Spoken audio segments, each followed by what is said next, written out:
Ven, mis hermanos. Entonces, Lucas, Evangelio de Lucas, capítulo 12, versículo 8 al 12 dice: Y os digo que todo aquel que me confesare delante de los hombres, también el Hijo del Hombre le confesará delante de los ángeles de Dios.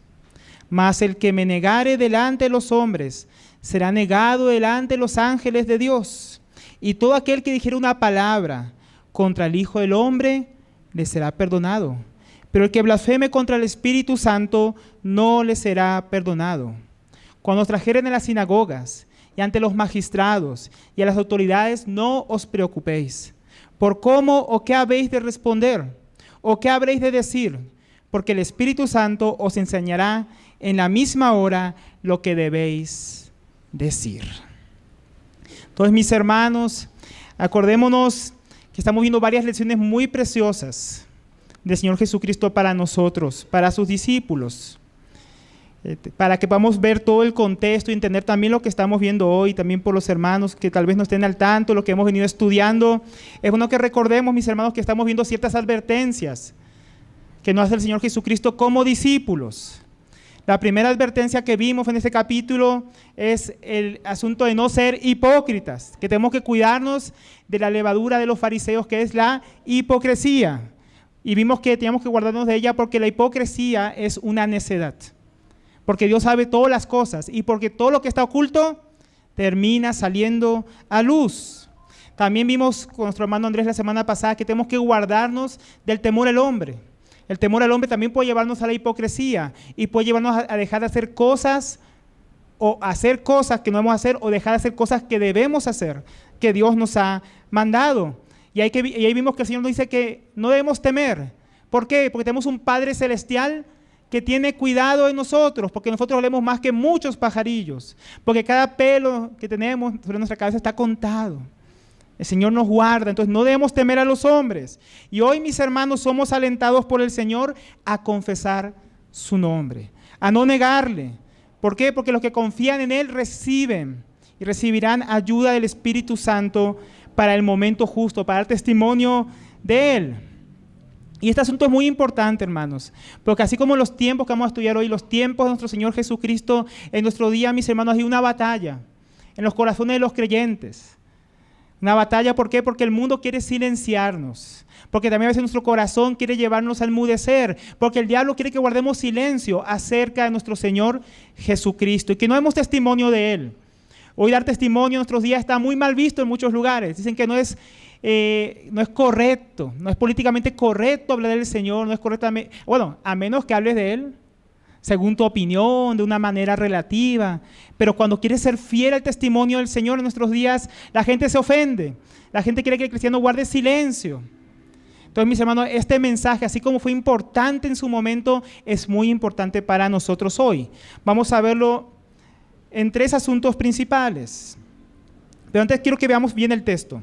Entonces, mis hermanos, es bastante sencillo. Del versículo 8 y el 9 nos habla, el primer asunto que nos habla el Señor Jesucristo, mis hermanos, es acerca de nuestro deber de confesarle. Nos va a hacer una exhortación a confesarle y una advertencia a aquellos que le niegan. Luego el Señor va a pasar a ampliar un poco ese asunto de la negación, hablando de aquellos que van a ser perdonados aunque hablen mal del Hijo del Hombre, aunque hablen mal del Señor Jesucristo, y aquellos que no serán perdonados porque han blasfemado contra el Espíritu Santo. Y por último, el Señor va a hacer una exhortación de ánimo, a decir, aquellos que me confiesan no están solos. El Espíritu Santo está con ellos para dar testimonio de Él.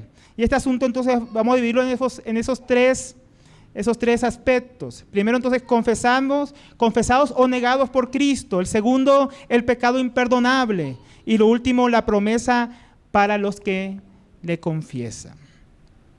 Pero vamos a comenzar, mis hermanos, por el contexto, para que entendamos por qué el Señor Jesús nos enseña lo que está diciendo. Él dice, y os digo que todo el que me confiese delante de los hombres, también el Hijo del Hombre le confesará ante los ángeles de Dios. Está muy conectado con todo lo que el Señor viene hablando, ¿no? Acordemos que hay una atmósfera de tensión. El Señor Jesucristo fue invitado por un fariseo que le rogó que comiera con él. Él va y este fariseo comienza con su hipocresía, comienza hablando de cosas externas, No tiene nada que ver con la ley, a juzgar al Señor Jesús por eso, ¿no? Por no lavarse la mano como era la costumbre. Y el Señor Jesús comienza a reprender la hipocresía y la religiosidad y aquello que ellos ponían que era como una traba para que la gente conociera al Señor. Él comienza a reprenderlos por todo esto.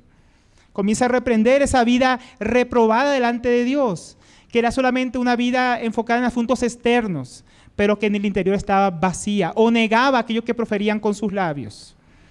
Entonces, en esa atmósfera, recordemos que ellos lo rodean al Señor Jesús y lo aprietan y quieren hacerlo tropezar en alguna palabra, en alguna pregunta para acusarlo.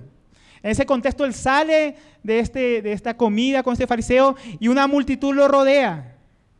Y el Señor comienza a hacer estas advertencias. Era un ambiente bastante tenso, ¿no? De aquí en adelante nosotros hemos venido viendo cómo el ambiente, desde atrás, hemos venido viendo cómo el Señor Jesús cada vez está más en estrecho. Los enemigos de él, sus detractores, comienzan cada vez a hostigarlo más, a acusarlo de echar espíritus inmundos con el poder de Satanás, de no ser el Mesías. Y ahora también están enojados, están ofendidos, porque el Señor los ha puesto públicamente.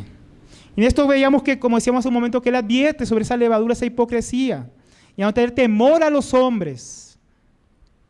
Y entonces llegamos a esta otra enseñanza que da el Señor, este contexto, esta atmósfera difícil, esta atmósfera adversa, esta atmósfera donde el Señor hace unas advertencias a sus discípulos. Y él continúa hablando, ¿no? El anterior vimos que decía, amigos, yo os digo, ¿no? Hablaba como alguien cercano. Acá habla de otra manera, dice, yo os digo. Recordemos que hay una multitud, hay unos discípulos. Él exige también tanto a los discípulos como a la multitud. Un énfasis en especial a los discípulos que tienen que confesar su nombre, aquellos que están creyendo en él, y otros que estaban titubeando, que como vimos en estudios anteriores en el capítulo 11, algunos estaban diciendo, ¿no será este el hijo de David? Estaban empezando a darse cuenta, ¿no será este el Mesías? Pero algunos viendo tal vez la atmósfera, los detractores del Señor Jesús, estos fariseos tal vez temían confesarle públicamente, temían decir sin titubear, no, él es el Mesías. Él es el que estamos esperando. Este es el contexto, esta es la atmósfera, mis hermanos, que rodea todo este asunto. Y es muy, muy interesante, mis hermanos. Ahora él comienza a enseñarles, ¿no? A los discípulos, a aquellos que están dudando, y también a los fariseos, que están ahí escuchando, que están buscando hacerlo caer. Yo os digo que todo el que me confiese delante de los hombres, también el Hijo del Hombre le confesará ante los ángeles de Dios, ¿no? Entonces seremos o reconocidos o seremos negados por el Señor. El Señor viene haciendo milagros, mis hermanos, en este contexto, que claramente hablaban de quién era Él. Él venía enseñando con autoridad palabras que nadie más había hablado. Y aunque, mis hermanos, el Señor Jesús era bien evidente, como ya hemos venido viendo, estaban personas que estaban negándolo y otros que querían confesarlo, y sus discípulos que ya lo habían confesado en privado. Entonces aquí se plantea una pregunta en estos versículos que acabamos de leer. ¿Quién será confesado o quiénes serán confesados por el Señor Jesús? Y ahí dice el versículo, que a todo el que me confiese delante de los hombres. Esa es la respuesta. ¿Quiénes serán confesados por el Señor? Los que le confiesen delante de los hombres. Esta palabra confiese viene la palabra homologueo. Suena como nuestra palabra que solemos usar, homologar, ¿no? Muy conocido para nosotros. Básicamente significa decir lo mismo o hacer lo mismo. En este caso, como es algo hablado, es decir lo mismo. Puede también significar confesar, admitir, profesar, reconocer, declarar públicamente un asunto. Entonces, en este contexto es bien claro, cualquiera de los discípulos, cualquiera de la multitud que estuviera dispuesto a admitir, a identificarse, a reconocer al Señor Jesucristo delante de los hombres, aún de los escribas y fariseos que estaban ahí causando ese ambiente hostil. Esto es muy precioso, hermanos, porque decíamos, esto es decir lo mismo. Normalmente eso es lo que significa esta palabra, decir lo mismo. Entonces, ¿qué es reconocerle públicamente? En este contexto, que ellos admitieran públicamente que Él era el Mesías, lo que ellos estaban pensando acerca de Él. Esto es lo contrario a negar, es hablar positivamente, es a favor. Por ejemplo, si alguien les preguntaba, ¿tú qué piensas del Señor Jesús? Ellos tienen que estar dispuestos a admitir lo que ellos realmente creían acerca de Él, a dar testimonio público del Señor. Si alguien le preguntaba, qué pensaban ellos de él. El Señor ya vimos como antes el Señor les había preguntado en privado, ¿qué piensa la gente de mí? ¿Quién dicen que soy yo? Y luego, y ustedes, no, que eres un profeta, que tal vez eres Elías, Juan el Bautista resucitado. Y luego, ¿y ustedes? No, tú eres el Hijo del Dios viviente, le dijo Pedro. Eres el Cristo de Dios. Pero el Señor está llamándolos a hablar públicamente acerca de Él. Pero mis hermanos, este hablar no era cualquier testimonio, no era cualquier tipo de hablar del Señor Jesús. No era simplemente decir, sí, Señor Jesús. No es a eso que se refería el Señor. Este testimonio tenía que coincidir con la verdad. Por eso decimos que homologueo es decir lo mismo. No era decir cualquier cosa acerca del Señor. Tenía que coincidir con el testimonio que Dios estaba dando de Jesucristo. Las señales, la palabra, todo lo que Cristo predicaba, el testimonio que Dios estaba dando acerca de Él, para que lo confesaran. Entonces, mis hermanos, esto es bien interesante, dar un testimonio idéntico, que corresponde al que el Padre da acerca de su Hijo. Si nosotros vamos a Juan 8:18, dice el Señor Jesucristo, yo soy el que da testimonio de mí mismo, y el Padre que me envió da testimonio de mí. Había un testimonio que el Padre estaba dando por medio de esas señales, ese respaldo que está dando el ministerio de su Hijo. Es más, nosotros tenemos un versículo ahí cuando el Señor Jesucristo fue bautizado, que el propio Padre desde el cielo dijo, este es mi Hijo amado, en quien tengo mi complacencia. Había un testimonio que tenía que ser recibido y es el mismo testimonio que los hombres tenían que dar acerca del Señor Jesucristo. Él no era simplemente un profeta más, Él era el Hijo de Dios. El mismo apóstol Pedro, cuando le confesó, tú eres el Cristo de Dios. Cuando estudiamos en Lucas, creo que capítulo 9, tú eres el Cristo de Dios. Si vamos a Mateo 16, tú eres el Cristo, el Hijo del Dios viviente. ¿Y qué le responde el Señor Jesucristo? Eso no te lo reveló ni carne ni sangre, sino mi Padre te lo reveló. Sea el testimonio del Padre acerca de su Hijo. Ahora, el Hijo también estaba dando un testimonio de sí mismo a estas personas que tenían que recibir. En Juan 6:35 dice, Jesús les dijo, yo soy el pan de vida.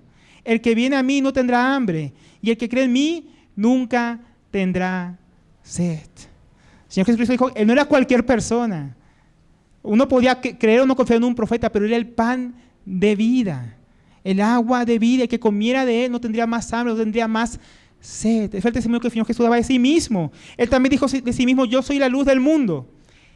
El que me sigue no andará en tinieblas, sino que tendrá la luz de vida. Ese era un testimonio bastante fuerte. Los que no andaban en Él, andaban en tinieblas, pero los que andaban con Él, en Él, siguiéndole, andaban en luz. Él también dijo, yo soy la puerta. Si alguno entra por mí, será salvo. Entrará y saldrá y hallará pasto. Había otros lugares, pues no querían entrar. Unos salteadores y ladrones querían subirse por cualquier lado, pero solo había una puerta. Dijo, yo soy la puerta, no hay otra puerta. Nos recuerda lo que el Señor Jesús dijo en el Sermón del Monte, entren por la puerta estrecha, ¿no? Porque angosta es la puerta, estrecho el camino que conduce a la vida. Jesús está diciendo, yo soy el único, solo el que entra por mí tiene vida. Fue un testimonio bastante confrontante, no era uno más, Él era el único. No solamente eso, Él también era el buen pastor, yo soy el buen pastor. Dice en Juan 10:11, el buen pastor da su vida por las ovejas. Está diciendo, yo no soy uno más, yo soy el buen pastor. Y yo vengo a dar mi vida por mis ovejas y a escuchar mi voz y me siguen. Miren cómo se identificaba el Señor Jesús. El buen pastor, Él también dijo a sí mismo en Juan 11:25. Jesús les dijo, yo soy la resurrección y la vida. El que cree en mí, aunque muera, vivirá. Él está diciendo, yo soy la vida eterna. Nadie tiene vida fuera de mí. Un día los muertos resucitarán al escuchar mi voz. Porque luego dice, y todo el que vive y cree en mí, no morirás jamás. ¿Crees esto? Le dijo a Marta. Tienes que confesar. Y ella dijo, yo sí lo creo. Yo creo que tú eres el Cristo de Dios. El Hijo de Dios, también confesó ella. Ella dijo, sí, Señor, yo he creído que tú eres el Cristo, el Hijo de Dios, el que viene al mundo. Ya recibió este testimonio. También en Juan 12:6 dijo, yo soy el camino, la verdad y la vida. Nadie va al Padre si no es por mí. O sea, no es cualquier testimonio acerca del Señor Jesús. Es el testimonio que es el único camino, la única vida, la única verdad que conduce al Padre. Y no hay otra fuera de Él. Es un testimonio exclusivo acerca del Señor Jesucristo. Por último, en Juan, él dice, yo soy la vid verdadera, porque hay vides falsas, mis hermanos. Hay lugares falsos. No puede estar en una religión, en una hipocresía, en una mentira, pero en Jesús, solo Jesús es el verdadero. Y solo el que permanece en él, dice, yo soy la vid y ustedes son los sarmientos. El que permanece en mí, lo que permanece en otra cosa, tan fuera del testimonio de Cristo. Y yo en él, ese da mucho fruto. Porque separados de mí, nada podéis hacer. El Señor Jesús dice, solo en mí pueden llevar fruto. Solo en mí pueden tener vida verdadera. Solo en mí hay un testimonio verdadero de parte del Padre. También está el testimonio que da el Espíritu Santo. El Señor Jesús dijo en Juan 15:26, cuando venga el Consolador, a quien yo enviaré del Padre, es decir, el Espíritu de verdad que procede del Padre, Él dará testimonio de mí. 1 Juan 4:2 dice, en esto conocéis el Espíritu de Dios. Todo espíritu que confiesa que Jesucristo ha venido en carne es de Dios. Y todo espíritu que confiesa a Jesús, que no confiesa a Jesús, no es de Dios. Y este es el espíritu del anticristo, del cual habéis oído que viene y ahora está en el mundo. Entonces, mis hermanos, en las Escrituras encontramos el testimonio del Padre acerca de su Hijo. Encontramos el testimonio del propio Señor Jesucristo acerca de sí. Encontramos que el Espíritu Santo vino a dar testimonio de Él. Y todo esto, mis hermanos, vemos este testimonio que nosotros decimos, ¿dónde lo encontramos? En las Escrituras. Las Escrituras nos muestran claramente cuál es el testimonio acerca del Hijo de Dios. Jesús dijo en una ocasión a los fariseos, en Juan 5:39, escudriñen las Escrituras, porque ustedes piensan que en ellas tenéis vida eterna. Y ellas son las que dan testimonio de mí. Entonces, mis hermanos, esto es muy importante, porque decimos todos estos versículos, y hay muchos más. Pues tenemos que tener claro que hay un testimonio acerca del Señor Jesucristo y que nos muestra cuál es el testimonio que tenemos que dar nosotros. No es cualquier testimonio. El testimonio nuestro tiene que coincidir con el testimonio de Dios, de la Trinidad, acerca del Hijo de Dios, el cual se encuentra en las Escrituras. Esto, mis hermanos, significa que cualquier testimonio contrario, así yo diga, no, el Señor Jesús, y yo lo confiese públicamente, supuestamente, y tenga la palabra Jesús en mi boca, y predique supuestamente al Señor Jesús, y hable del Señor Jesús. Si ese testimonio no es el testimonio que está en las Escrituras, yo no estoy confesando al Señor Jesús. Estoy confesando otro Jesús, pero no es el Jesús de la Biblia.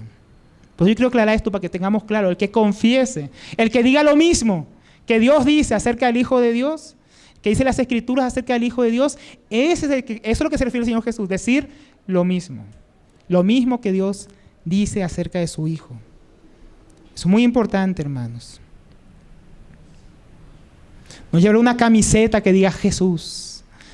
No es que predique simplemente usando el nombre de Jesús, porque hay falsos profetas que tienen el nombre de Jesús en su boca y que contradicen el testimonio de su palabra. Entonces, en conclusión, mis hermanos, ¿qué es confesar al Señor Jesús? Es dar testimonio de Cristo, es coincidir, proclamar abiertamente delante de los hombres a Jesucristo conforme a las Escrituras, mis hermanos. Porque nosotros tenemos un entendimiento más completo, más pleno que ellos tenían en ese momento acerca del Señor Jesús. Es el testimonio que tenemos que dar como creyentes al mundo, lo que dice la palabra de Dios acerca del Hijo de Dios. Y yo os digo que todo el que me confiese delante de los hombres. Delante de los hombres.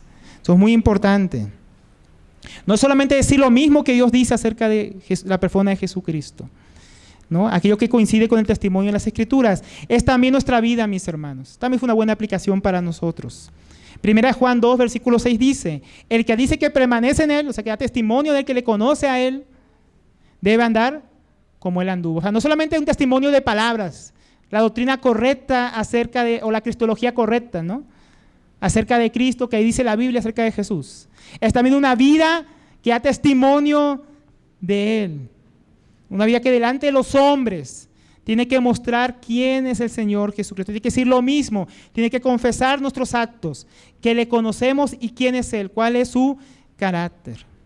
Esto es muy aplicado, puede ser muy aplicado en nuestras vidas, mis hermanos. Nuestras familias y cómo nos conducimos con ella. Tiene que confesar, tiene que mostrar públicamente, tiene que dar evidencias a los que la ven de que creemos o de nuestra fe en el Señor Jesucristo. Nuestra manera de conducirnos en el trabajo, en nuestro lugar de estudios, en nuestras actividades diarias, tienen que dar testimonio de que servimos a Jesucristo. Nuestro servicio a Dios en medio del pueblo de Dios tiene que dar testimonio del señorío, del poder de Cristo. Aun como yo conduzco el carro, hermano, usted tiene que mirar y decir, uy, ese es un cristiano. Ese confiesa a Cristo hasta como conduce. A veces, hermano, en cosas tan pequeñas, ¿no? Como conducir parecemos, ¿no? Enojados, gritando ahí, hey, ¿por qué pasó ahí? ¿No? Hasta en eso tenemos que dar testimonio. ¿Qué hago con mi tiempo libre? Tiene que dar testimonio de Cristo. ¿En qué gasto mi tiempo, hermanos? Si la gente fuera a ver en qué gastamos nuestro tiempo, ellos verían una clara confesión de que creemos en Jesús. O dirían, no se dice que es cristiano, pero no, mira cómo desperdicia su tiempo. Cómo vive, mira cómo tiene su vida de oración. Esa vida de oración da testimonio de Jesús. Mi tiempo de estudio de la palabra da testimonio claro, inequívoco, poderoso de que yo creo en Cristo y que Él es mi Señor. Y yo lo confieso no solamente de labios, porque hermanos, de labios a veces es muy fácil. Pero con nuestras vidas, estamos dando testimonio del Señor. Entonces, ¿quiénes fueron los que serán confesados por el Señor? Los que le confiesan, los que en palabra y vida coinciden con el testimonio de Dios en su palabra. Esos son los que confiesan al Señor. Esos son los que van a ser confesados por el Señor, mis hermanos. Entonces ahí dice, yo os digo, todo el que me confiese delante de los hombres, también el Hijo del Hombre le confesará delante de los ángeles de Dios. Acá dice que a Cristo le confesará. Es decir, que va a decir lo mismo. Va a confirmar el testimonio. Como si él dijera, como si alguien dijera, yo creo en el Señor. Él es mi Señor. Yo soy su hijo. Yo soy su siervo. Y el Señor allá en los cielos puede decir, sí, Él es mi hijo. Él es mi siervo fiel. Él es mi discípulo. No solamente que lo digamos nosotros, porque nosotros podemos decirlo, pero qué tremendo que el Señor promete que si nosotros lo vivimos, si nosotros lo confesamos públicamente de palabra y con nuestra vida, Él va a decir, sí, es cierto, Él es mío, Él da testimonio de mí y yo doy testimonio de Él también. Él dice que es mi seguidor y yo digo, sí, Él es mi seguidor. Qué bello, hermanos, la promesa del Señor. Con esa promesa nos alienta a confesarle. Que si le confesamos delante de los hombres, Él nos va a confesar también. Es decir, Él va a poder decir, sí, Él es mi siervo fiel. Delante de los ángeles, Él es mi discípulo. Él lo confesará delante de los ángeles de Dios, es decir, del mundo invisible. Pero esto no solamente se refiere a los ángeles, mis hermanos, como si, Señor, sí, qué bueno que Dios nos diga delante de los ángeles. Miren, ángeles, este es un siervo. Yo confieso que Él es mi seguidor. Yo no me avergüenzo llamarlo mi hijo. Pero esto no solamente delante de los ángeles, también delante de Dios. En Mateo 10:32, que es un versículo paralelo a esto que leemos, dice, por tanto, el que me confiese delante de los hombres, yo también le confesaré delante de mi Padre que está en los cielos. Como dicen algunos comentaristas, donde están los ángeles de Dios, ahí también está Dios. Entonces, es como que el Señor estuviera confesando delante de la corte celestial a sus hijos. Lo más importante, mis hermanos, es que si confesamos a Dios delante de los hombres, seremos confesados delante de nuestro Padre Celestial. Esa es la promesa, mis hermanos, para todos los que creen. Pero entonces hay otra pregunta. Pues decimos que este punto es los que son ¿a quién confesará el Señor? ¿A quién negará el Señor? También están aquellos que serán negados por el Señor. Pero el que me niegue delante de los hombres será negado delante de los ángeles de Dios. ¿Qué significa negar al Señor, mis hermanos? Esta palabra niegue, negar. Dice el diccionario, es lo opuesto a admitir, a confesar, a decir lo mismo. Es negar, rechazar, dar la espalda al Señor. Es negarse a identificarse con el Señor en su enseñanza y en su palabra, ¿no? Aquellos que hablan del Señor Jesús, que decíamos, no lo están confesando, pues ¿saben qué están haciendo? Lo están negando. Porque cuando dicen lo mismo que el Señor, están diciendo lo contrario. Aquellos que dicen que siguen al Señor Jesús, aquellas falsas doctrinas, los testigos de nadie, el catolicismo romano, el adventismo, los judaizantes, todos aquellos que dicen que siguen al Señor, realmente lo están negando, porque es un testimonio contrario al que da el Señor en su palabra. Es también rechazar el testimonio del Padre acerca de su Hijo, del Hijo acerca de sí mismo, del Espíritu Santo acerca del Hijo de Dios. como Salvador de los hombres. Es rechazar el testimonio claro de las Escrituras que testifican quién es el Hijo de Dios. Es dar la espalda al Evangelio y a la obra de Cristo. Y eso es muy serio. Son aquellos hombres que aunque escuchan el Evangelio de Dios, escuchan el claro testimonio de Dios, que el Espíritu de Dios viene a darles testimonio en su corazón, dicen no al Evangelio, no a Jesucristo, le dan la espalda, lo rechazan públicamente, no se quieren identificar con el Señor Jesús, no quieren tomar la cruz y seguirse, no quieren dejar sus pecados y arrepentirse y poner su fe en Jesucristo, mis hermanos. Le dan la espalda al mensaje de la cruz.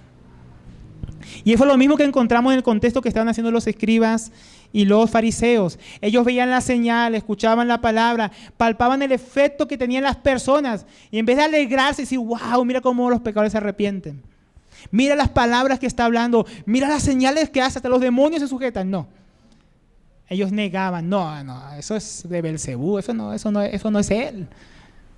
No, ellos negaban públicamente al Señor y ponían obstáculos para que otros creyeran. Más adelante en el Evangelio, no me acuerdo si es el Evangelio de Juan, cuando llegó a Jerusalén, dice que le prohibían a la gente admitir públicamente, amenazando con echarlo de las sinagogas, si decían que él era el Cristo. Los fariseos eran bien tremendos, no querían creer, se negaban a creer y querían que otros tampoco confesaran al Señor. Querían meter miedo para que otros tampoco pusieran su fe en el Señor. Lo negaban delante de los hombres, incitaban a otros a negarle también. Negaban que fuera el Mesías esperado, negaban que fuera igual a Dios, porque cuando Jesús decía que era igual a Dios lo querían apedrear por decir eso. Negaban sus milagros y se los atribuían a Satanás. Eso también tiene una aplicación para nosotros. En nuestros días son muchos los que también niegan al Señor Jesús. Las falsas religiones, como decíamos, niegan al Señor, no pueden admitir que Él es el único camino. Niegan que no, todos los caminos conducen a Dios. Jesús no es el único. Eso dicen las falsas religiones. O que otro es el camino de las obras es el camino a Dios. El camino de la autosuperación es el camino a Dios. El camino de la riqueza y la prosperidad es el camino de Dios. Tú eres bendecido si eres millonario. ¿No? Las falsas religiones, los falsos dioses, los ídolos de los hombres, cuando ponen su fe en ellos, están negando el testimonio de Dios. Los ateos, que son necios, que dicen que Dios no existe. La Biblia dice, el necio dice en su corazón, no hay Dios, niega la existencia de Dios. El necio ve, como estos fariseos escriban, ven la evidencia de Dios, ven la creación de Dios, ven la obra maravillosa de Dios, escuchan el Evangelio de Dios, ven la obra de la iglesia de Dios y son necios. Niegan, no, eso no es cierto. Eso Dios no existe. Eso no hay juicio eterno. Eso Jesús seguro que ni existió. A pesar de las evidencias. Dice el necio en su corazón, no hay Dios. No hay vida después de la muerte. No hay salvación, ni hay infierno. Ellos niegan al Señor. El mundo en general rechaza al Hijo de Dios. ¿No? Porque acordemos que rechazar no es solamente decir, no creo en Él no es. Es también dar la espalda al Señor. Uno va allá afuera, mira por la ventana, ve el mundo y el mundo vive de espaldas a Dios, de espaldas al mensaje de Jesucristo. Escuchan el Evangelio y se disminuyen sus vidas de espaldas a Dios. Uno no puede ser neutral. No hace falta decir con mis palabras directamente, no, yo niego al Hijo de Dios, no. Con sus propias vidas lo niegan. También a veces nuestros familiares que les hablamos del Señor Jesucristo se niegan a creer en Él, se niegan a identificarse con Él, se niegan a arrepentirse y a poner su fe en el Evangelio. Y también quienes hablan mentiras acerca del Señor Jesús. Tal vez incluso acá, mis hermanos, o alguno de los que nos escucha, por más que escucha el Evangelio de Dios, por más que escucha el testimonio del Hijo de Dios, todavía lo está negando. Se está negando a creer, se está negando a poner su fe. Escuche la advertencia que va a hacernos el Señor Jesús para aquellos que lo siguen negando, que se niegan a confesarlo, ¿no? Que ocultan la verdad a su conciencia por más que escuchan. Pero todo el que me niegue delante de los hombres. También podemos decir, mis hermanos, que negar al Señor Jesucristo es dar un falso testimonio de Él. No solo de palabras. El Señor Jesucristo dijo en una ocasión, Este pueblo de labios me honra. ¿No? Con sus labios proclamaban, profesaban al Señor. Pero su corazón está lejos de mí. Podemos confesar al Señor de labios y negarlo con nuestras vidas. En Juan 2:4 dice, el que dice yo le conozco y no guarda sus mandamientos, el tal es mentiroso y la verdad no está en él. Si nuestro testimonio, mis hermanos, solamente es de labios y no coincide con nuestra vida, es un testimonio incompleto. Es un testimonio falso. Es un testimonio como que Jesús dijo, guárdese de la levadura de los fariseos, que es la hipocresía. La hipocresía también es negar al Señor, mis hermanos. Negarlo con nuestra vida, a pesar que con labios lo confesemos. Es la cara opuesta de confesarlo. Confesarlo es de labios públicamente y de vida. Y lo contrario es negarlo con nuestros labios y negarlo también con nuestra vida. Llevando una doble vida, una vida falsa. Un matrimonio, una vida familiar que contradice el diseño y la palabra de Dios. O cuando en el trabajo, en nuestro estudio, en nuestro diario vivir, damos un antitestimonio a las personas. Que las personas dicen, sí, él dice que es cristiano. Pero mira cómo anda, mira cómo vive. Lo estamos viendo en la epístola a los Efesios. Aquellos que son cristianos no pueden caminar como la gente del mundo, porque el testimonio del mundo fue un testimonio contrario al de Dios, pero el testimonio de los cristianos es un testimonio en luz, un testimonio que alumbra a las personas y les muestra cuál es el carácter de Dios, que somos imitadores de Cristo y que andamos en el amor de Cristo. Todo esto constituye un testimonio contrario, una vida hipócrita, una negación y rechazo de la obra de Cristo que vino a traer vida a los hombres y a transformarlos. Conclusión, negar, rechazar al Señor es cuando rechazamos dar testimonio público, rechazamos el testimonio de las Escrituras, rechazamos identificarnos con Él y nuestra vida lo contradice. Esos son los que niegan al Señor y eso somos nosotros cuando vivimos de esta manera. ¿Y cuál es la consecuencia? Escuche bien si usted niega al Señor, yo niego al Señor. Pero el que me niegue delante de los hombres será negado delante de los ángeles de Dios. Hay consecuencias para los que niegan al Señor, mis hermanos. Será negado, rechazado, se le dará la espalda delante de los ángeles de Dios, también como vimos antes. Porque dice Mateo 10:33, pero cualquiera que me niegue delante de los hombres, yo también lo negaré delante de mi Padre que está en los cielos.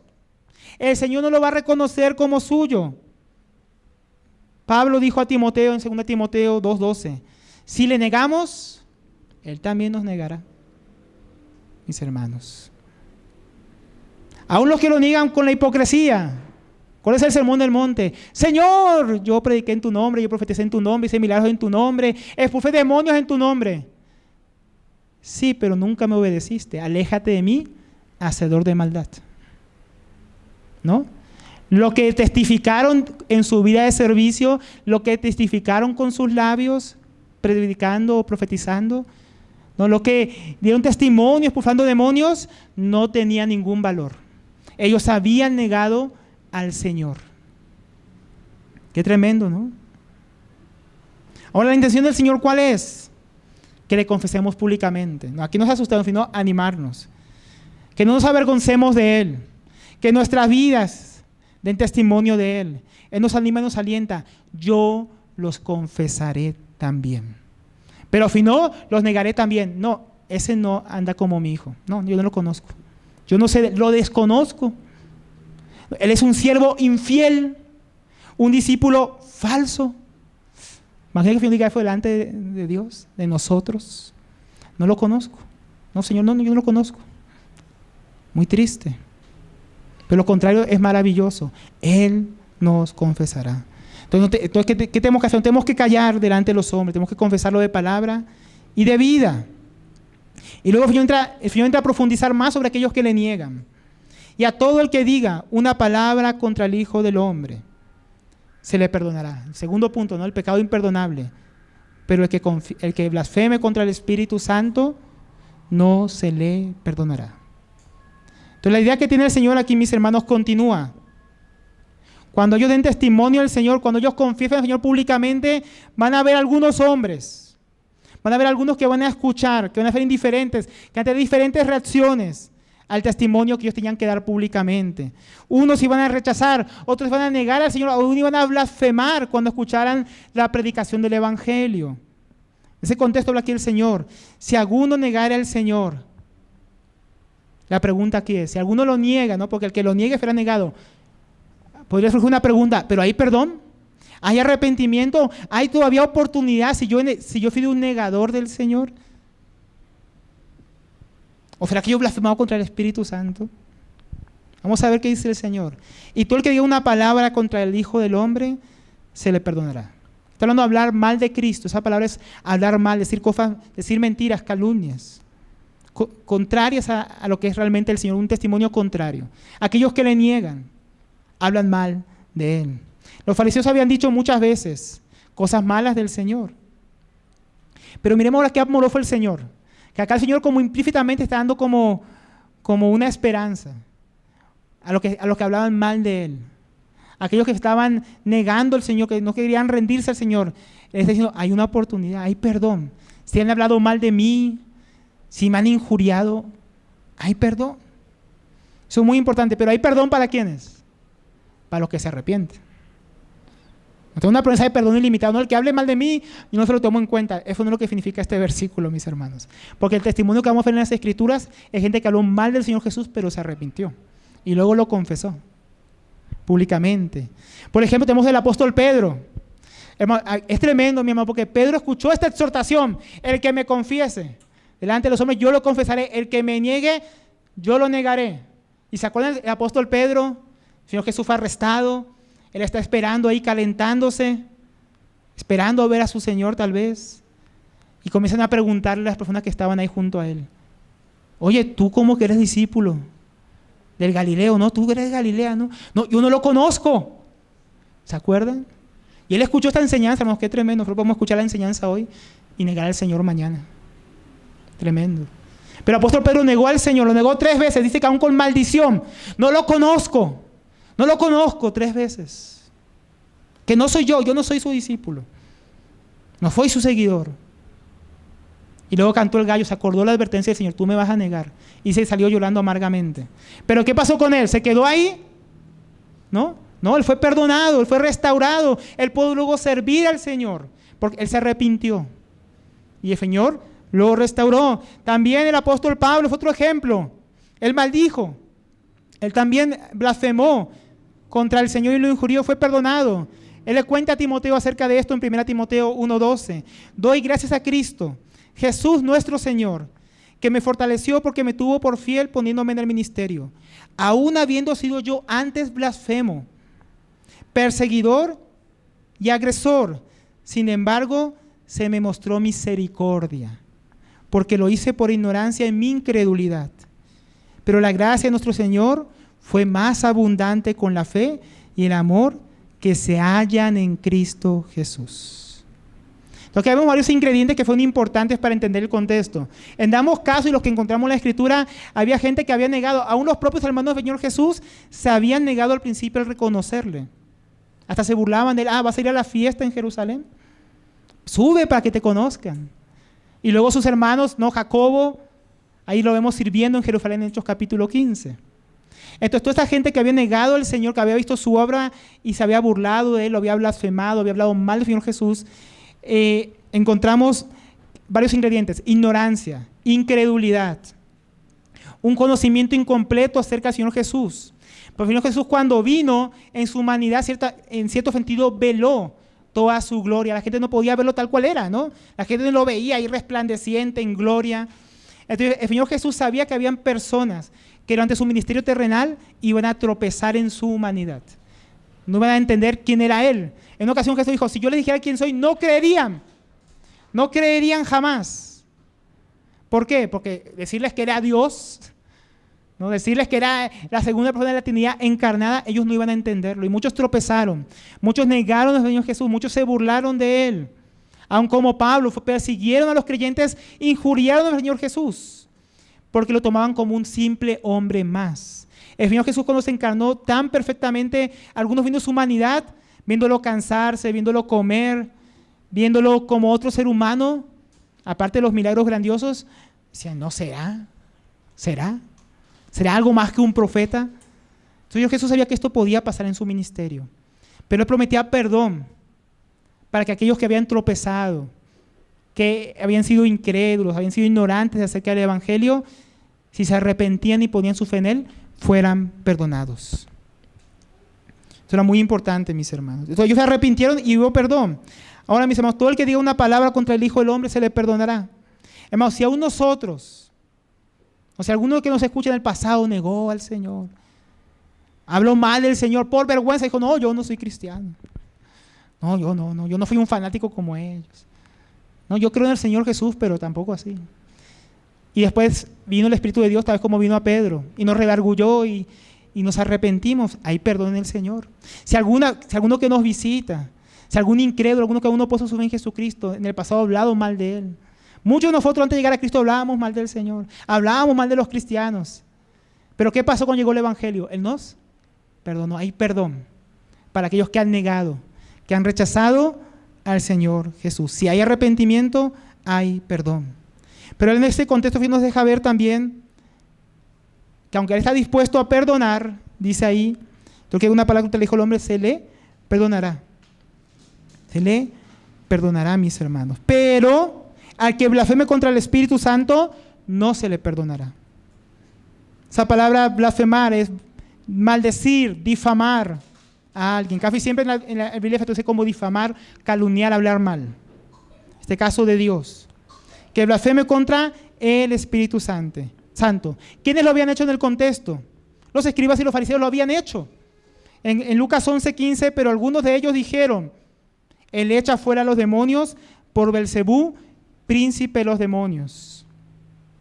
En Mateo 12:28, el Señor Jesús dice, no es por Belcebú, pero si yo expulso a los demonios por el Espíritu de Dios, entonces el reino de Dios ha llegado a vosotros. Entonces aquellos que llamaban Belcebú era el Espíritu Santo. Ellos habían calumniado, habían hablado mal, habían difamado al Espíritu de Dios, al Espíritu Santo. Ellos atribuían a Satanás las obras de Dios, las obras de su Santo Espíritu. Le atribuían la expulsión de demonios a Satanás. Si eso era a la expulsión de demonios, lo mismo el resto de los milagros, por extensión. Ese era un rechazo necio, consciente, contra el testimonio del Padre, el mismo testimonio que Cristo estaba dando acerca de Él y que el Espíritu Santo daba acerca de Él por las señales y maravillas que lograba. Era un testimonio necio. ¿Por qué? Porque ellos estaban viendo, ellos estaban oyendo el testimonio del Señor. Samuel Pérez Millos dice lo siguiente acerca de esto. Debe determinarse qué cosa es la blasfemia contra el Espíritu Santo. Es el acto consciente, voluntario, que atribuye al diablo las obras de Cristo, llevadas a cabo mediante el dedo de Dios. Esto es por el Espíritu Santo. Era un rechazo voluntario a la evidencia de donde procedía el poder con que Jesús hacía milagros. La gente que relacionaban el poder del Señor con Satanás sabían que Jesús era enviado de Dios, según Juan 3:2, y que los milagros ocurrían por el poder de Dios. Ese rechazo voluntario y consciente nace de un corazón endurecido y rebelde, un corazón obstinado que ha negado y se ha cerrado completamente al testimonio de Dios. Tremendo, hermanos, lo que dice nuestro hermano Pérez Millos. Y es cierto, cuando vemos este pecado contra el Espíritu Santo, esta blasfemia, era un pecado, hermanos, muy grave. Porque ahí nosotros nunca estuvimos ahí, aquí ninguno vio esos milagros, tú y yo no estuvimos ahí, pero estos fariseos lo vieron. Vieron el poder de Dios, poder que nunca habían visto en ningún otro hombre, y aún así blasfemaron contra él. Era un rechazo consumado, y el Señor Jesús dice en otros versículos que esto era un terrible pecado. En Juan 9:41 dice, Jesús le dijo, si fueran ciegos, si no pudieran ver, no tendrían pecado. Pero ahora porque dicen, vemos, el pecado de ustedes permanece. Ellos decían, vemos, no somos ciegos. Entonces, ¿por qué rechazaban el testimonio de Dios? ¿Por qué blasfemaban contra el Espíritu Santo? En Juan 15:22 Jesús dice a sus discípulos, si yo no hubiera venido y no les hubiera hablado, no tendrían pecado. Pero ahora no tienen excusa por su pecado. El que me odia a mí, odia también a mi Padre. Y si yo no hubiera hecho entre ellos las obras que ningún otro ha hecho, no tendrían pecado. pero ahora han visto y me han odiado a mí y también a mi Padre. Ellos habían visto el testimonio claro de Dios. ¿Y cuál fue su reacción? Rechazar al Hijo de Dios, blasfemar al Espíritu Santo, negarse a creer. Decían, vemos, y veían mal, veían contra Dios. Habían rechazado al Padre, al Hijo, y habían blasfemado al Espíritu Santo, llamándolo Satanás, de manera clara y consciente. No había excusa. Fue un pecado deliberado, de obstinación, de corazones endurecidos contra la verdad y faltos de arrepentimiento. Un pecado que no tenía perdón. El que blasfeme contra el Espíritu Santo no se le perdonará. Viendo la seriedad de este asunto, surge una pregunta seguramente, ¿no, hermanos? ¿Y si yo blasfemo contra el Espíritu Santo, entonces ya fui? ¿No? ¿Hay pecado imperdonable? Muchos luchan con eso en nuestros días, mis hermanos.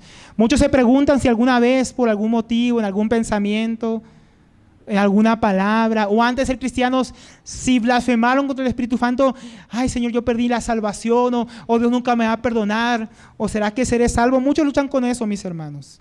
¿Será que eso que pasó en aquel entonces se repite hoy en día de la misma manera? Y es muy interesante, mis hermanos, cuando vemos esta palabra blasfemia en el griego, es un participio en auristo. ¿Qué significa eso? Habla de una palabra que indica que fue un asunto que ya pasó. Era un juicio ya consumado, algo que pasó y que no se repite en el tiempo. A veces nosotros hablamos de esos verbos que son continuos, ¿no? Que la acción todo el tiempo continúa. El participio que fue aquí el apóstol Pablo es algo como que el que blasfemó, es algo que ya pasó, no es algo que se pueda repetir.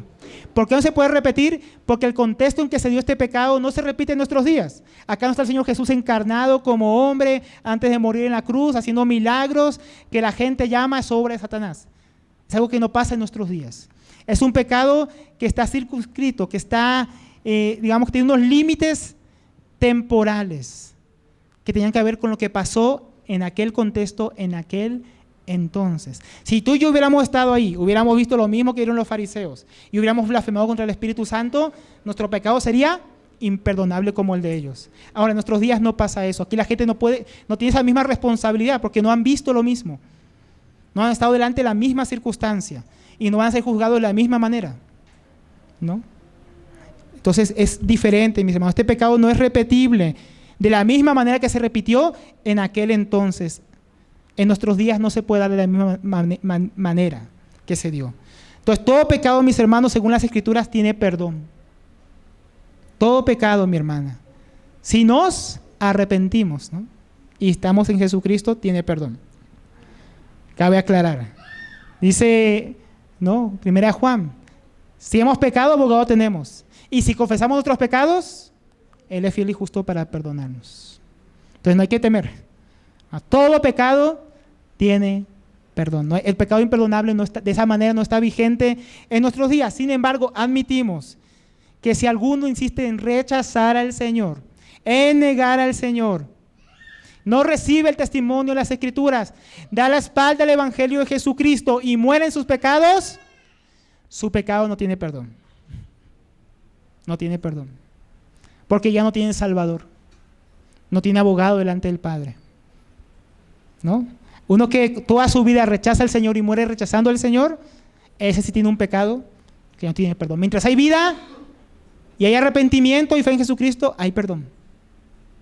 Mis hermanos, si alguno resiste al Espíritu Santo, como hizo aquella generación que Esteban les dijo, ustedes siempre resisten al Espíritu Santo. Si alguno rechaza el testimonio continuo del Espíritu Santo y muere rechazando el Evangelio, muere en el pecado imperdonable. Podemos decir en nuestros días. Ahora yo quiero también decir una cosa, mi hermano, una advertencia. No lo digo como una doctrina, pero yo he visto casos en mi vida, mis hermanos, que hay personas que obstinadamente rechazan el Evangelio, blasfeman el nombre del Señor Jesucristo. Y uno termina viendo que llega un momento en algunas personas, no es algo muy común, pero yo lo he visto, que es como que fueron entregados a un juicio, mis hermanos. Y su corazón se endurece y ya no se vuelven atrás. Y uno ora por ellos, les predica y Hermano, yo tuve un caso con mi abuelita. Yo vi eso en mi abuela cuando ella falleció, mi abuela paterna. Yo le prediqué, yo por años le prediqué el evangelio, hermano, un corazón duro. Culpaba a Dios de todos los males en el mundo. Si los niños morían en África es culpa de Dios porque Dios hace eso. ¿Usted ha visto gente así? Mi abuela era dura, hermana, hasta el último día. Yo pude viajar, gracias a Dios, antes que ella muriera. Estuve con ella, me fui, hermano, y cuando estaba de viaje, ella murió. Pero hermano, ella había rechazado a Dios vez tras vez con un corazón duro. Hermano, qué tremendo eso. Usted que aún no conoce a Dios, no sea duro. No juegue con Dios, porque usted rechaza a Dios, usted es obstinado y no recibe el evangelio, usted puede morir en cualquier momento y ya no tiene perdón, ya no tiene salvación. Hay que tener cuidado de no ser un pecador obstinado que rechaza el testimonio de Dios. Porque el que niega a Cristo será negado por Él, delante de su Padre. Ahora vamos a ir terminando, vamos al final. Hay una promesa también. ¿No? Entonces aquí hay como, ¿no? Hay unos que confiesan al Señor, unos que niegan al Señor. Los que niegan al Señor y se arrepienten serán perdonados, pero si hasta el final de sus vidas siguen esa obstinación, morirán, serán condenados. Pero los que le confiesan serán ayudados por el Señor. Cuando os lleven a las sinagogas y ante los gobernantes y las autoridades, y no os preocupéis de cómo o de qué hablaréis en defensa propia, o qué vais a decir, porque el Espíritu Santo en esa misma hora les enseñará lo que deben decir. Una advertencia para los que niegan, una promesa para los que le confiesan. Ahora, primeramente le hablaré de las circunstancias de esta promesa. Cuando os lleven a las sinagogas y ante los gobernantes y las autoridades. Ese verbo lleven es un subjuntivo, o sea, algo que indica probabilidad. ¿Y por qué es importante entender esa palabra? Que es algo probable. ¿Por qué? Porque no a todos les iba a pasar esta experiencia. Ni a todos los cristianos vamos a ir delante de reyes, delante de gobernantes. Tal vez tengamos, ¿no?, delante de nuestra familia, delante de los incrédulos. Entonces, si os llevan, ¿no?, si llegara a ocurrirle a algunos de sus discípulos y a algunos que estaban ahí escuchando les iba a ocurrir, les iba a pasar tal cual, pero no a todos. Pero si llegara, entonces esa es la circunstancia. Si cuando os lleven, si es que los llevan, si tienen que enfrentar una situación parecida, ¿no? Para ellos fue esta promesa, ¿no? Porque muchos que estamos aquí tal vez nunca veamos ese asunto. Dice, cuando os lleven a las sinagogas y ante los gobernantes y autoridades. Esas cosas se cumplieron en la vida de muchos discípulos. En el libro de Hechos de los Apóstoles nosotros vemos que muchos fueron delante de en las sinagogas, por ejemplo. Saulo de Tarso, que luego fue Pablo, él persiguió y azotó a los creyentes en la sinagoga según Hechos 22, 19. También ante gobernantes y autoridades o jueces.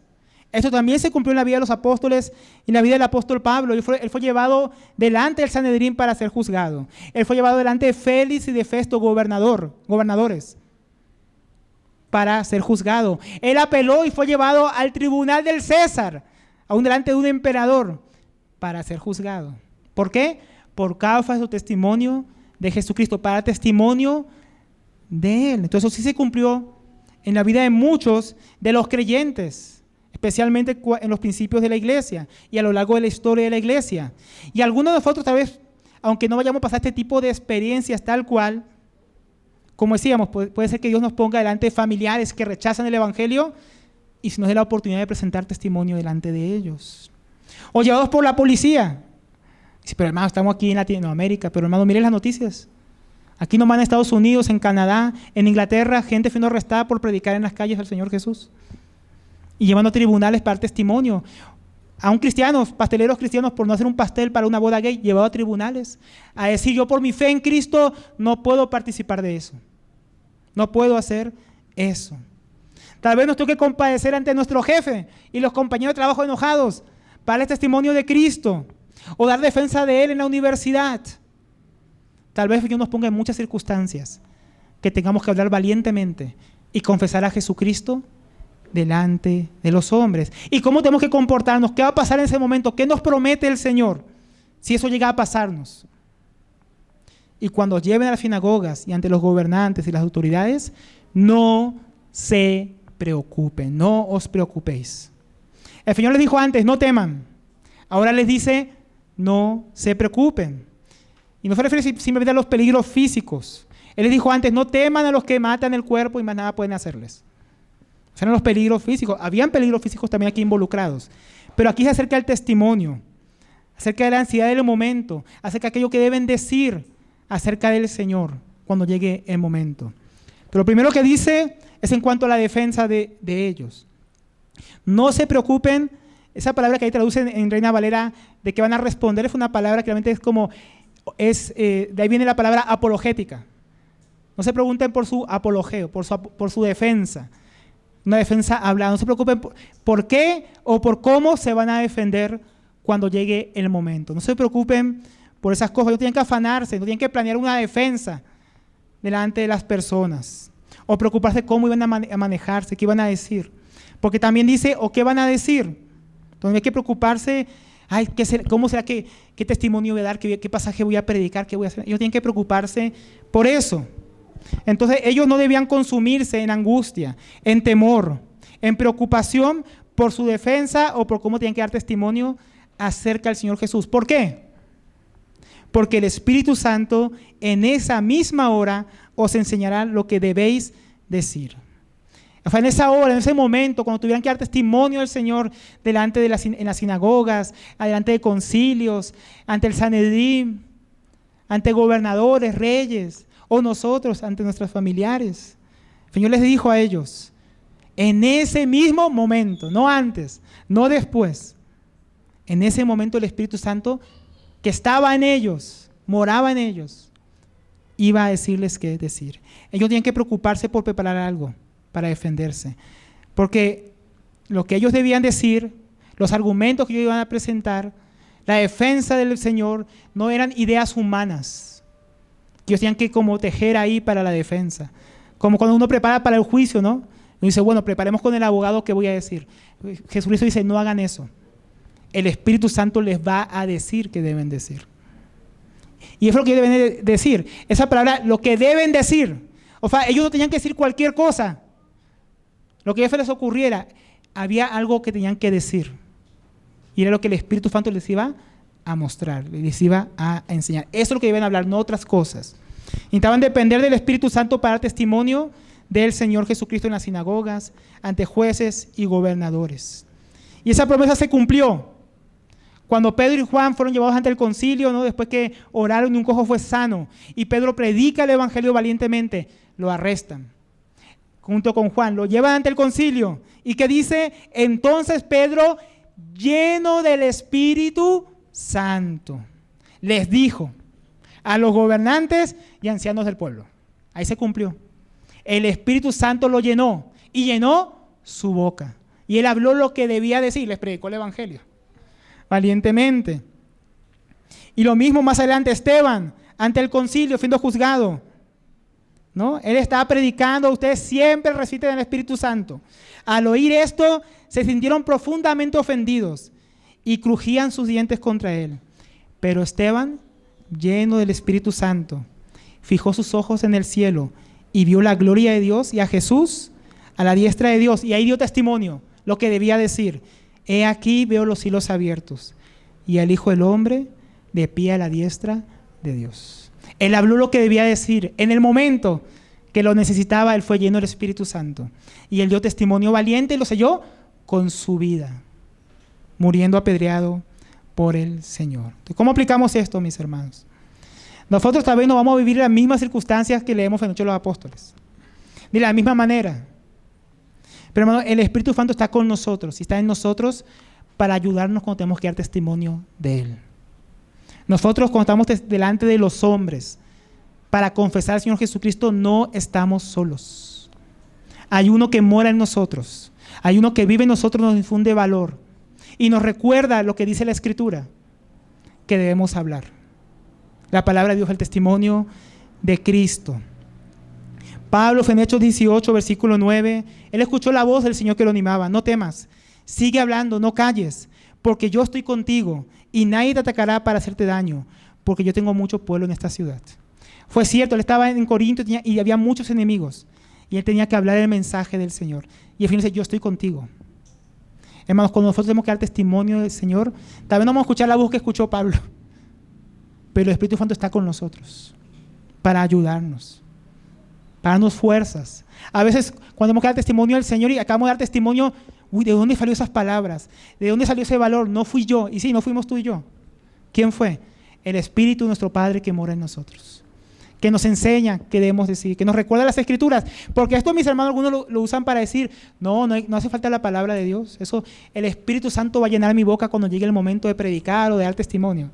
Esto no es una licencia para no estudiar la Biblia, ¿no? Porque cuando vemos que Pedro habló, ¿qué habló Pedro? El Salmo 110, lo que dijo el profeta Joel, habló las Escrituras. ¿Qué nos va a llevar el Espíritu Santo a hablar cuando llegue el momento? Pues la palabra de Dios, testimonio de Dios. Hay que estudiar la Biblia. Richard Bumbran, cuando iba a ser arrestado, él dice que lo había estudiado, ¿no? Todas las veces, las 365 veces, 66, porque por el año bisiesto que aparece la palabra, no temas, en la Biblia, ¿no? Entonces, y el Espíritu Santo se lo recordó cuando estuvo en la cárcel. Entonces hay que estudiar la Biblia, hermano, hay que estudiar la palabra de Dios para dar testimonio de Dios, mis hermanos. Yo me acuerdo mucho del testimonio de Perpetua, no fue lo que han visto la película, una película animada de antorchas de Perpetua. Perpetua era una mujer que en el año 204, ella fue arrestada por congregarse, por creer en el Señor Jesucristo. Pero ella, como era una mujer que venía de una buena posición social y su padre tenía pues nexos con el procónsul, le dieron una oportunidad. Si ella negaba públicamente al Señor Jesucristo, no, ni tenía que negarlo de palabra, solo tenía que ofrecer una ofrenda de incienso a un dios pagano. Nada más. El procónsul dijo, no, solo una ofrenda, solo un poco de incienso. Ella era una mamá joven, tenía un bebé. Dijo, ofrenda, y vas a poder ir con tu bebé, vas a ser libre. Ella podía negar al Señor frente a todos y ser libre, negarlo con ese acto, ¿no?, de idolatría. Y ella dijo, me confieso cristiana, públicamente. Y murió por Cristo. Hermano, el Señor, tal vez nosotros no vayamos a pasar la misma circunstancia, pero ojalá nosotros tengamos el mismo valor que tuvo esa mujer. A veces nosotros nos avergonzamos públicamente del Señor. Tenemos miedo de hablar de Él y lo negamos. Ponemos incienso a un ídolo. A mí que no quiero ser avergonzado. A mí que no quiero que me juzguen. Y ahí pongo el incienso. Me adoro a mí, hermanos. El Señor nos guarde de negarlo de esa manera. Su Espíritu Santo va a estar con nosotros. Estuvo con esa mujer ahí para confesarlo aunque perdiera a su hijo, aunque perdiera su vida. Y estuvo con los apóstoles y va a estar con nosotros, mis hermanos, para confesarle, si confiamos en Él. Entonces, mis hermanos, el Señor nos anima a confesarle, a hablar de Él públicamente, dando testimonio de Él, el testimonio que corresponde a su palabra y con nuestras vidas. Él advierte a los que se niegan y se endurecen contra el testimonio del Espíritu Santo. La palabra dice, si escucharas hoy su voz.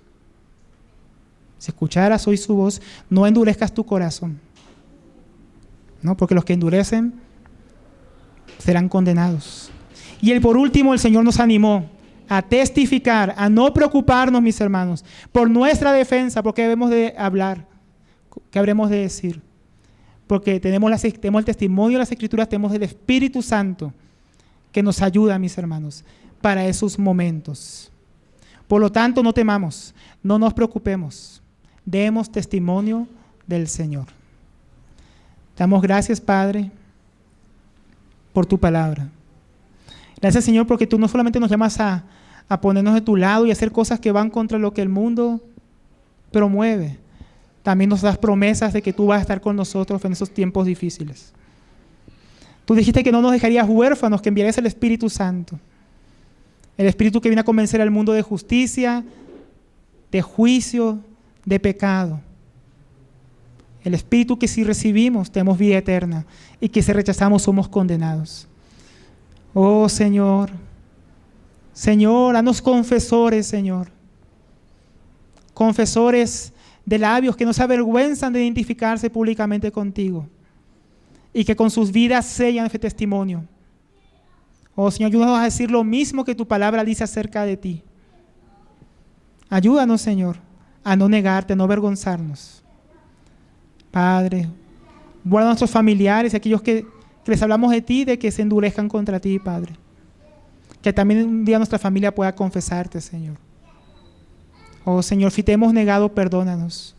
Tú prometes perdón, Señor. Y prometes estar con nosotros, Señor, para dar testimonio de ti. Damos gracias, Señor. En el nombre de Jesús. Amén.